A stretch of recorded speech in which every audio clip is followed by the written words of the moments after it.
Salut à tous, je vous retrouve pour la suite de mon livre. Je tiens à préciser que je suis juste après avoir tourné la veille dans ma tente. Je me suis dit que j'allais tourner assez rapidement pour pouvoir les mettre plus rapidement sur YouTube. Mais du coup, j'ai dû dormir 2h30 entre tous mes animaux. Donc des grosses cernes sous les yeux. Je tombe de sommeil.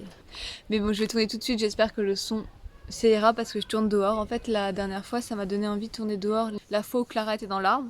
Donc je me suis dit que j'allais faire la même chose. J'allais tourner dans un arbre. Si jamais il y a des cris d'enfants, c'est parce qu'il y a une famille qui est juste à côté de moi, bah écoutez, ça vous mettra dans l'ambiance du manoir avec tous ces enfants qui crient. Allez, on est parti avant qu'ils fassent du bruit. N'écrase pas les sandwichs, murmure-t-elle à califourchon sur le mur. Viens. Elle passe sa jambe par-dessus la muraille et disparaît. Nous avons rapproché le vieux banc de jardin pour faciliter notre escarpade. Nous pourrons le remettre exactement à sa place après car l'empreinte de ses pieds dans l'herbe est bien visible. Je me hisse à la suite de Clara, mais mon manque d'exercice rend l'entreprise un peu ardue. J'y parviens malgré tout et je suis en sueur en dépit du froid lorsque je tombe lourdement de l'autre côté. Il me faut une bonne minute pour me remettre, mes bras et mes épaules hurlent de douleur. Je m'attends presque à ce que les projecteurs soient brusquement braqués sur nous et que Matrone se dresse devant nous, une pièce à la main, tout en hurlant « Pile ou face, pile ou face !» Mais il ne se passe rien. Seule l'obscurité nous enveloppe, tandis que l'air vif nous saisit. « Eh bien, où va-t-on maintenant » demandai-je en scrutant la pénombre. « Suivons la route, dit-elle. Peut-être qu'un jour on tombera sur un chemin qui mène à la mer. C'est par là-bas, je l'ai vue du haut de l'arbre, elle ne doit pas être très loin. » Je me retourne pour regarder le manoir. Il est plongé dans le calme le plus total. Il n'est pas aisé de s'en échapper, mais ce n'est pas non plus mission impossible. Louis avait raison. Nous devons nous trouver sur une île. Ce qui n'est guère surprenant car il ne prendrait pas le risque que nous revenions nous fondre dans la population si par hasard nous échappions à leur surveillance, sous peine de voir la maladie poursuivre son cours. Non, cela c'est inenvisageable. On ne doit pas rester longtemps dehors, dis-je, en accélérant l'allure pour rattraper Clara, qui avance d'un bon pas dans l'herbe abondante. Voilà, je t'ai mis un tapis. On ne doit pas rester longtemps dehors, dis-je en accélérant l'allure pour rattraper Clara, qui avance d'un bon pas dans l'herbe abondante. On a au moins 2 heures devant nous, petit trouillard. Allez, détends-toi. Ses dents blanches brillent dans la nuit et elle se met à rire. Tu ne trouves pas que c'est génial d'être libre, ajoute-t-elle. Lorsque nous atteignons l'asphalte, les nuages se dégagent au-dessus de nos têtes et la lune, accrochée assez bas dans le ciel, nous éclaire fabuleusement. Attendez, il y a un tracteur qui passe. Ça va faire du bruit. On voit sur le retour, la nuit m'est passée dessus, je suis remplie de boutons, je suis dégueulasse. Et la lune, accrochée assez bas dans le ciel, nous éclaire fabuleusement, nous dévoilant le paysage sauvage et naturel qui nous entoure. J'aspire une profonde bouffée d'air froid. Tout mon corps me démange, j'ai envie de courir et de bondir, de crier comme un fou. Clara a raison, on se sent vraiment bien ici. Pendant quelques instants, je peux tout laisser derrière moi. La demeure, la déficience, la peur. À ce moment-là, nous sommes 2 jeunes gens en route pour une aventure nocturne. Nous marchons quelques minutes en silence, jusqu'à ce que la maison s'estompe derrière nous. Et c'est alors que j'entends le léger bruissement de l'eau contre les galets, le halètement tranquille des vagues quand la mer est assoupie. Le sel me pique les yeux, saturant l'air froid et recouvrant l'odeur de bruyère. « Regarde !» s'exclame Clara en s'arrêtant brusquement, le doigt pointé. Ici, c'est un chemin, non ? Elle me saisit la main et nous fonçons vers un sentier calcaire envahi par les broussailles. Le vent souffle tout à coup plus fort et la mer à présent réveillée se met à gronder de façon plus intense. Nous arrivons au bord d'une petite falaise, les galets mouillés sur la plage en dessous brillent et semblent nous envoyer des signaux sous le clair de lune. Putain, sois prudente ! Mais elle s'élance déjà vers la pente escarpée qui mène à la grève. Hé, attends-moi, traînard ! Et elle éclate de rire. Son rire se réverbère agréablement en moi et je sens un sourire naître sur mes lèvres, un sourire digne de l'ancien Toby. J'avance avec prudence dans la pénombre, les oreilles gelées à cause de la brise qui monte de la mer, et pourtant je me sens bien, vraiment bien. Nous sommes à l'extérieur, seuls, et nous avons notre secret. Quoi qu'il se soit passé dans la salle de jeu, elle n'a rien révélé à Jack. Lorsque je suis finalement entrée dans la cuisine tout à l'heure, me détestant pour ne pas avoir eu le cran de résister à l'envie de me montrer, je m'attendais à les trouver tous les deux. J'avais déjà les poings serrés, j'étais en colère et prêt à les incendier pour m'avoir volé ce qui m'appartenait, c'est-à-dire le royaume de la nuit, et l'avoir transformé en un bien public. Mais il n'y avait que Clara, emmitouflée, en train d'emballer des sandwichs dans du papier sulfurisé. Elle m'attendait, pas de trace de Jack, elle ne m'avait pas trahi. Ah, mes animaux qui sont en train de s'éclater en bas. Petit saton. Je continue à descendre, essayant de suivre le rythme de Clara, tandis que le rebord de la falaise s'éloigne au-dessus de moi. Je ne veux pas penser à Jack, Will, Louis et les autres. Ils font partie du manoir où se trouvent Matrone et les infirmières, ainsi que le sanatorium et les froids. Comme il est curieux de ne plus sentir le feu noir crépiter au creux de mon estomac, il me semble que je suis plus léger. Je sais que ça reviendra, mais pour le moment j'ai la sensation de revivre. Et je n'ai pas envie d'écouter la voix du pessimisme. Lorsque j'atteins les galets, Clara se retourne vers moi, ses longs cheveux lui fouettant le visage. Alors je lui prends la main. Elle est petite mais vigoureuse dans la mienne, et mon cœur se met à battre très fort, tandis que nous rions et courons maladroitement, sur le sol pierreux puis sur le sable, jusqu'à l'écume des vagues qui s'avance et se retire vers l'étendue noire et infinie au-delà. Nous nous arrêtons essoufflés. La nature est belle. La vie est belle. Je sens mon cœur se serrer légèrement devant le mystère monumental que tout cela représente, et j'étreins la main de Clara, me rappelant qu'en ce moment ici je suis vivant. Nous nous promenons sur la grève, peu désireux toutefois de trop nous éloigner du sentier. Clara est soudain mue par l'envie curieuse de creuser le sable en quête d'un trésor. Tandis qu'elle s'adonne à cette activité, je scrute les alentours et repère une brèche dans la falaise. Un minuscule passage. Regarde, lui dis-je en désignant ma découverte.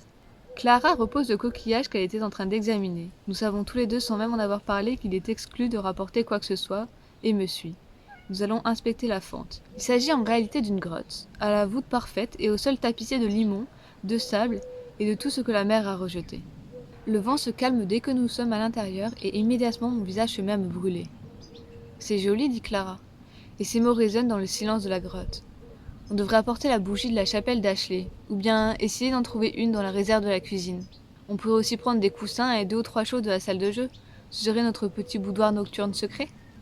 Je regarde les algues collées à mes chaussures. Non, ça marcherait pas. La marée doit entrer dans la grotte, tout sera abîmé. Les murs sont humides et recouverts d'alluvions. Mais nous trouvons 2 grosses pierres plates près de l'entrée où nous nous asseyions pour manger nos sandwichs et contempler la mer. C'est beau, non ? Dit-elle en mastiquant. Ouais, c'est beau.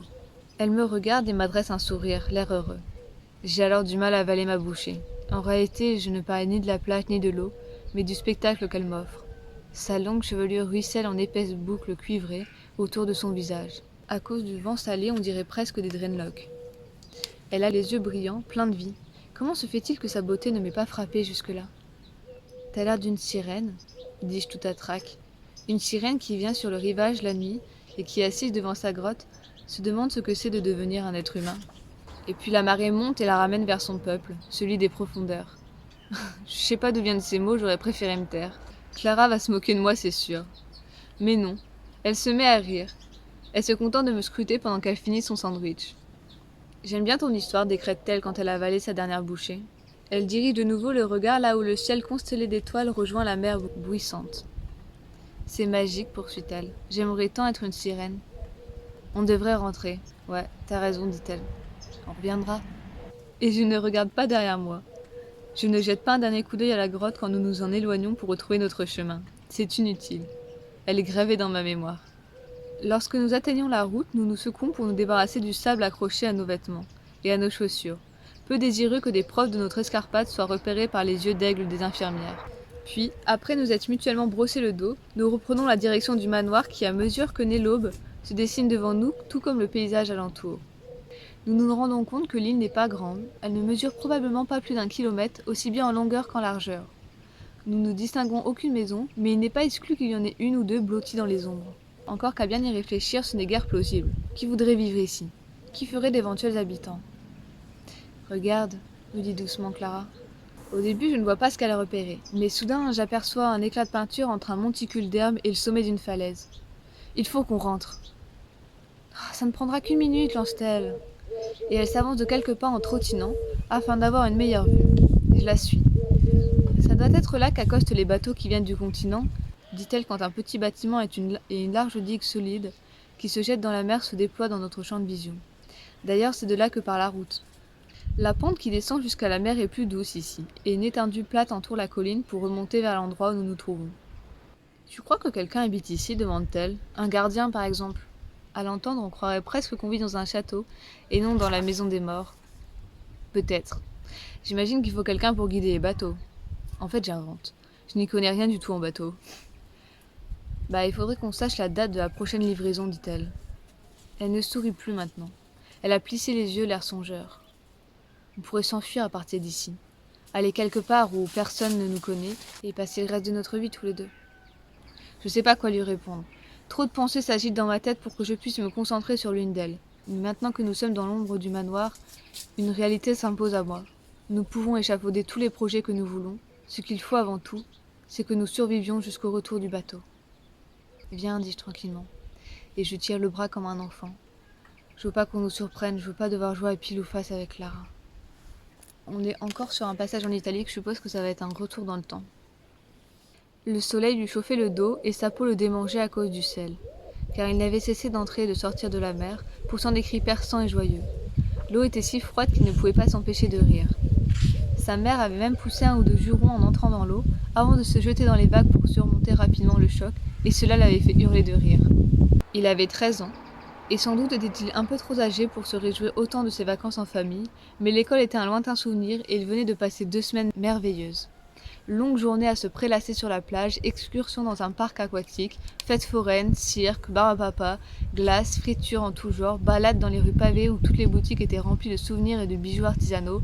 Dans la villa qu'ils avaient louée, il y avait une immense bibliothèque de DVD. Tous les soirs où ils ne jouaient pas aux cartes, ils s'assisaient sur le canapé et regardaient des films jusqu'à tomber de sommeil.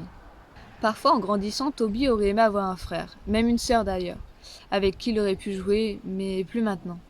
L'idée que son père puisse ébouriffer les cheveux d'un deuxième enfant, ou que sa mère adresse à un autre que lui ce sourire rempli d'amour qui lui retroussait presque le nez, lui était tout simplement intolérable. Ses parents étaient à lui seul, et il était très heureux de sa situation. Il l'aimait et il les aimait, même si sa façon de leur montrer son affection allait changer dans les années à venir. D'ailleurs, il sentait déjà une certaine froideur l'envahir parfois envers eux, et l'envie de traîner avec ses amis plutôt que de rester en famille. Mais durant ces vacances-là, il avait senti monter en lui un sentiment d'incertitude lié à l'avenir, et la meilleure façon de le conjurer, c'était de rester avec sa maman et son papa. C'était le dernier jour, et alors que son père plongeait dans un transat lisait un vieux roman d'espionnage, Toby et sa mère se promenaient sur la grève en quête de coquillages à ramener à la maison. « Ohé, Toby !» l'appela sa mère.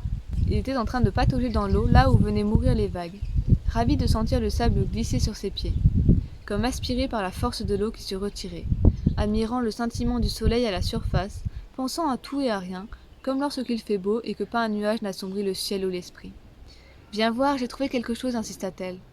C'était un rectangle en cuir noir, muni de 4 fines pointes, telles de petites langues recourbées aux 4 coins. « Qu'est-ce que c'est » demanda-t-il, en brossant le sable qui recouvrait la surface. « C'est ce qu'on appelle une bourse de sirènes, dit-elle. On dit que celle-ci les laisse derrière elles quand elles échouent sur le rivage. Les marins avaient l'habitude de fouiller les plages pour en trouver. Ils pensaient que ça portait bonheur. »« Mais les sirènes n'existent pas !» s'exclama Toby. « Et qu'est-ce que t'en sais ?»« Tout le monde le sait. » Il avait 13 ans. Il était trop âgé pour croire encore à toute la magie de l'enfance. « Qu'est-ce que c'est en vrai ?» demanda-t-il. Les épaules de sa mère s'étaient légèrement affaissées, comme si elle était un peu désemparée par ce garçon qui grandissait. « C'est un sac d'œufs. Les poissons y déposent leurs œufs, et ceux-ci se développent à l'intérieur jusqu'à ce qu'ils soient assez grands pour en sortir et nager. Je préfère l'histoire des sirènes. » Toby considéra le sac un bon moment et sa mère commença à s'éloigner. « Hé, maman !»« Quoi ? On devrait peut-être le remettre où on l'a trouvé. Tu sais, au cas où la sirène reviendrait le chercher ?» Elle lui sourit. Un sourire radieux qui lui donnait l'air d'une adolescente plutôt que d'une femme dans la trentaine, et Toby se sentit heureux. Il avait la meilleure maman du monde, et il croirait en la magie si elle le voulait. « Allons retrouver papa et acheter des glaces. Je suis sûre qu'il y a encore des parfums qu'on n'a pas goûtés, lui dit-elle, tandis qu'il enfouissait la bourse de sirène dans le sable mouillé. « C'est notre dernier jour ici. On n'a qu'à s'empiffrer de glace jusqu'à en être malade, d'accord ? » « D'accord. » Je vais continuer un peu sur le chapitre suivant qui est très très court. Nous trouvons l'oiseau la nuit suivante, alors que nous nous apprêtons à entrer dans la maison par la fenêtre de la cuisine. Il est tombé tout près des grandes poubelles noires, pas loin de la porte arrière du jardin, fermée à clé. L'une de ses ailes pend bizarrement de son corps et une entaille est visible en son centre. Malgré tout, il respire toujours, et son petit corps est tout chaud sous les plumes. Une fois que Clara l'a ramassé, nous restons un bon moment sans savoir quoi en faire. Je retrouve camion, tracteur, avion, voiture... C'est bon ? Finalement, j'enlève mon sweatshirt à capuche et nous l'enveloppons délicatement à l'intérieur. Allons le cacher quelque part, dis-je, mais il faut faire vite. Nous inspectons la cuisine à toute allure et Clara finit par trouver une vieille boîte de nourriture que nous transformons en lit. Puis je trempe du pain d'andulé dans une coupelle et j'en remplis une deuxième d'eau. Nous emportons le tout. Le manoir est toujours calme et silencieux et nous errons dans les couloirs jusqu'à ce que nous trouvions une pièce vide à l'écart. Elle contient un placard vétuste plaqué contre un mur. Nous posons la boîte à l'intérieur et Clara essuie soigneusement l'entaille de l'oiseau avant de le mettre dedans. « C'est un bébé » déclare-t-elle, en prenant un tout petit bout de pain trempé qu'elle approche de son bec pour le stimuler. Le pauvre. Il est sans doute sous le choc, dis-je. Si on le laisse tranquille, il va se calmer. Au moins ici, il est au chaud. T'inquiète pas, petit oiseau, roucoule doucement Clara. On va te guérir et tu retrouveras ta mère. Elle fait une pause. Espérons que c'est une meilleure mère que les nôtres, ajoute-t-elle. Puis elle lève les yeux vers moi et remarque immédiatement ma confusion. Harriet m'a dit que ta mère était une salope. Je hausse les épaules gênée. Je veux pas parler de ça. Je n'imaginais pas que les autres accordaient encore de l'importance aux conversations qu'on a pu avoir. Néanmoins, la remarque de Clara prouve qu'elle a interrogé Harriet à mon sujet et ça me fait chaud au cœur. Comment va-t-on l'appeler demande Clara alors que nous refermons le placard à regret et que nous nous relevons. Choisis. Il n'est pas non plus exclu que ce soit une femelle. Alors ce sera Géorgie, décrète Clara. Ça marche pour les deux sexes. Il faut qu'on vienne le voir à tour de rôle dans la journée. Je suis encore de corvée de vaisselle. Alors tu iras le voir dans la matinée, d'accord ? J'avais presque oublié Jack et la vaisselle. Je ressens immédiatement un élan de jalousie, et puis je me rappelle vite qu'il ne partage ni le bateau, ni l'oiseau, ni la grotte avec Clara. Ok. Très bien, alors à demain. Elle me sourit, puis noue ses bras autour de mon cou avant de planter un baiser sur ma bouche. Elle pivote ensuite sur ses talons et sort de la pièce pour rejoindre son dortoir. Je reste immobile et haletant, aussi abasourdi que l'oiseau enveloppé dans mon sweatshirt. Mes lèvres vibrent encore du contact des siennes. Ma tête m'élance. Elle m'a embrassée. Au moment où je me mets au lit, j'ai fini par me convaincre que je suis stupide et que ce baiser ne signifiait rien. En fait, on ne s'est pas emballé, c'était juste amical. Enfin, elle m'a tout de même embrassée. Et cette pensée est suffisante pour maintenir la peur à distance, lorsque la toux sèche de Joe perce le silence de l'aube. Aïe. Je m'arrête là pour cette fois-ci. Que dire, je crois qu'ils sont vraiment en train de se rapprocher, Toby et Clara, clairement. Et ils ont commencé à découvrir un peu l'île. Donc on est bien sur une île, on est bien entouré d'eau, donc ils vont avoir du mal à s'échapper. Par contre, j'ai pas compris la remarque sur la mère de Toby, parce qu'il y a 2 secondes, elle paraissait une super mère sur la plage qui l'emmenait partout. Et d'un seul coup, elle se fait insulter de salope par Clara, donc je comprends pas trop le rapport. En tout cas, jusqu'à ses 13 ans, ça avait l'air d'être une super mère. Ouais, alors par contre, je trouve ça trop mignon. Maintenant, ils ont un petit oiseau qui s'appelle Géorgie, mais je pense qu'ils vont devoir le cacher parce que ça m'étonnerait qu'ils aient le droit d'avoir un animal à l'intérieur du château. Ça représente un peu trop la vie, même s'il a l'air très blessé. Il a un problème avec son aile, apparemment. Bah voilà, en fait, c'était pas énorme comme chapitre, mais bon, on voit qu'ils se commencent à s'aimer tous les deux, à partager des choses. C'est marrant, on dirait un petit couple avec leur enfant qui est un petit oiseau. Ouais, par contre, on voit qu'à la fin, Joe va sûrement aller rejoindre son frère. Il y a possibilité qu'ils le suivent dans la nuit et qu'ils en apprennent un peu plus sur ce qui arrive aux enfants qui meurent, je pense. On verra.